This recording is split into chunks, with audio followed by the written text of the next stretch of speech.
여러분, 오늘 본문에 보니까 이스라엘 백성들이 요단을 건너고 이제 정복 전쟁이 코앞으로 다가왔어요. 이스라엘 백성들이 정말로 원하는 것은 하루속히 가나안을 정복하고 그 땅에 정착을 해가지고는 안정적인 삶을 살아가는 것입니다. 왜냐? 40년 동안 광야에서 유리방황했습니다. 그런데 하나님께서 원하시는 것이 무엇입니까?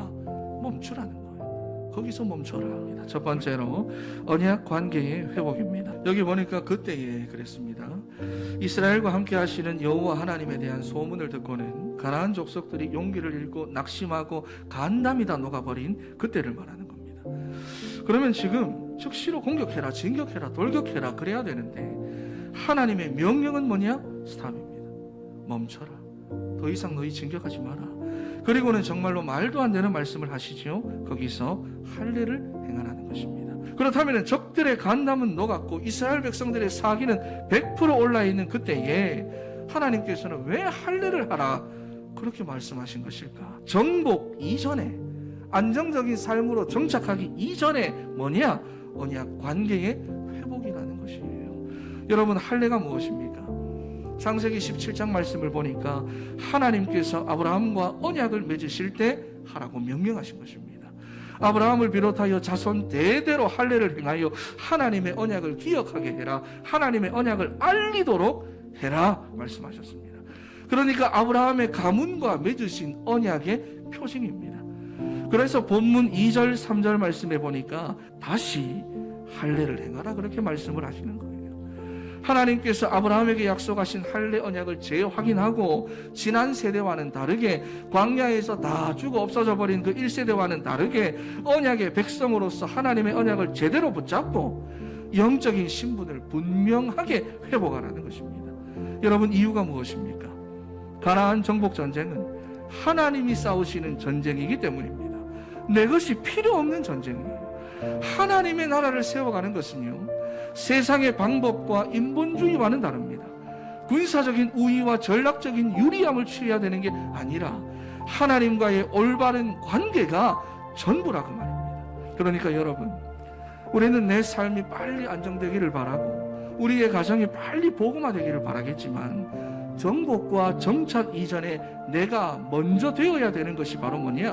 하나님과의 언약적인 관계입니다. 자, 그렇다면은 할례가 언약적인 표징이라 그랬는데 여러분들에게 있어서 우리가 하나님의 자녀라는 그 표징이 무엇입니까? 우리 안에 성령이 내주에 계시다 하는 것입니다. 그래서 에베소서 1장 3절과 14절 말씀을 보니까 우리가 구원의 복음을 듣고 예수 그리스도를 내 인생의 주인으로 영접하는 순간 약속의 성령으로 인치심을 받았다고 말씀합니다. 그래서 성령의 인도를 받는 사람은요, 하나님과의 언약적인 관계가 흔들리지 않습니다. 그래서 예수님께서 승천하시기 전에 40일 동안 하나님 나라의 일에 대해서 말씀하시면서 이 땅에 남아있을 제자들에게 무엇을 당부하십니까? 성령 충만이잖아요. 여러분, 우리는 성령의 충만을 받아야만 하는 것입니다. 선택사항이 아니에요. 받아야 우리가 이 땅에서 정복하고 다스릴 수 있고 이 땅에서 흔들리지 않을 수가 있는 거예요. 그래서 여러분 스스로가 날마다 확인이 되어져야 됩니다. 예수 그리스도가 내 인생의 주인이 되시고 내 안에 성령이 내주에 계신다 확인돼야 돼요. 그리고 이해할 수 없는 상황들이 여러분 앞에 계속해서 생길 때 그때는 여러분의 기도가 바뀌어야 됩니다. 그래서 하나님과의 언약적인 관계가 회복되도록 여러분, 그렇게 되면 우리 안에서부터 확신이 생기는데 지금도 내 발목을 붙잡고 있는 우리 인생에 있었던 과거의 그 실패, 과거의 상처, 과거의 수치, 과거의 그 모든 쓴뿌리들을 하나님께서 떠나가게 하겠다고 말씀하십니다. 여러분, 길갈이라고 하는 말은 히브리어로 바퀴 또는 굴려보내다, 제거하다, 맡기다 이런 뜻입니다.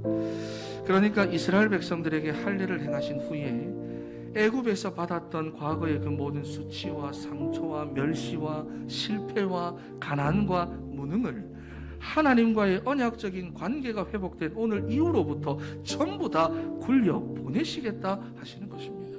우리 안에 내주에 계신 성령께서 하나님과 우리와의 관계를 보증하실 뿐만 아니라 그 성령의 역사로 말미암아 우리의 모든 과거를 치유하고 회복시켜 주시고 새롭게 하시는데, 가난의 수치를 굴려보내시고, 건강의 수치를 굴려보내시고, 가정 문제의 수치를 굴려보내시고, 나를 힘들게 하는 실패감, 자괴감 다 굴려보내시고, 그리고 여러분이 증거하는 복음을 듣는 사람에게도 동일한 역사가 나타나게 하시겠다는 것입니다. 그래서 이제는 과거의 상처에 묶여가지고 끌려다니는 인생이 되지 말고, 하나님 앞에서 언약적인 관계부터 회복하기를 힘쓰는 우리가 되어야 할 줄로 믿습니다. 두 번째로 복음 집중입니다. 우리가 멈춰가지고 뭐 해야 하느냐? 복음 집중해야 돼요. 이스라엘은 할례를 행한 후에 길갈에다 진을 쳤고요. 그달 14일 저녁에는 여리고 평지에서 유월절을 지켰는데, 매나 위험하게 마찬가지입니다. 그렇죠? 여러분, 유월절이 무엇입니까? 넘어갔다는 거예요. 유월절, 패스오버. 하나님께서 애굽 땅에 있는 살아있는 모든 것들의 처음 난 것들을 다 치실 때 양의 피를 바른 이스라엘 백성들의 집은 넘어가심으로 애굽에 대한 심판으로부터 이스라엘을 구원해 주신 것을 기념하는 날입니다. 간단하게 말해서 뭐냐? 오직 그리스도밖에 없다는 거예요. 다른 방법으로는 아무리 해도 안 되는 것이, 유월절 양의 피 바른 그날에 바로의 권세가 무너지고 죄와 사망의 권세에서 해방을 받아 출애굽을 했다는 것입니다. 그런데 지금 적진 한복판에서 할례에 이어서 이 유월절까지 드린다는 것은 이스라엘이 정말로 하나님의 능력을 전적으로 의지했다는 것이고요. 주변 상황에 아랑곳하지 않고 복음에 완전히 집중했다는 것입니다. 그래서 11절 말씀을 보니까 유월절을 드렸던 그 다음 날부터 해가지고 이스라엘이 드디어 가나안 땅의 소산을 먹고 열매를 맺었대요. 할례와 유월절을 통해 하나님과의 언약적인 관계를 회복한 이스라엘에게 주시는 정착의 축복이자, 그 땅을 정복하게 될 것이다 하시는 정복의 축복이자, 앞으로 우리가 누리게 될 그리스도 예수 안에 있는 전도자의 축복을 말씀하는 것입니다. 그러니까 여러분, 우리 인생의 모든 방황은 그리스도 예수 안에서 끝이 나는 줄 믿습니다. 그리스도 안에 우리 인생의 과거가 치유되고 내 삶이 회복되는 줄 믿습니다. 예수 안에서 우리 인생의 모든 해답들이 전부 다 있습니다. 그러니 우리는 그리스도 안으로 들어가야 되는 것입니다. 그런데 중요한 것은 13절과 15절에 보니까 여호수아가 여리고에 가까이 갔을 때 여호와의 군대 장관이 나타났대요. 사람의 형상으로 나타난 예수 그리스도를 말합니다. 그런데 이 그리스도께서 뭐라고 말씀을 하느냐? 내 발에서 신을 벗으라. 네가 선 곳은 거룩하니라 그랬어요. 여러분, 무슨 말입니까? 나 이거 아니라는 거예요. 나. 그래서 그거 벗어라. 네 것을 다 벗어라. 이 전쟁의 총사령관은 여호수아, 네가 아니라 하나님이시다. 그러니 그것을 마지막까지, 끝까지 잊지 말라는 것입니다. 여러분, 우리 인생의 주인은 오직 예수 그리스도인 줄로 믿습니다.